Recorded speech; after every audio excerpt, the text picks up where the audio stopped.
আপনাদেরকে জানানোর জন্য। ওকে, এখানে আমাদের ব্রেস্ট ক্যান্সার আপনারা সেকেন্ড পিকচারটা দেখেন। ব্রেস্ট ক্যান্সার এখানে দেয়া আছে 25.6% and it is on the top child.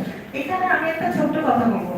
আমরা হচ্ছে 3 বছর বা 4 বছর আগে আমাদের সার্ভাইকাল ক্যান্সার আসলে টপ চার্টে ছিল। তারপরে কিন্তু ব্রেস্ট ক্যান্সার চলে এসেছে। এটার কারণ কি বলেন তো? এটার কারণ হচ্ছে মাস মিডিয়া, মানে আপনারা যারা সাংবাদিক ছিলেন তারা।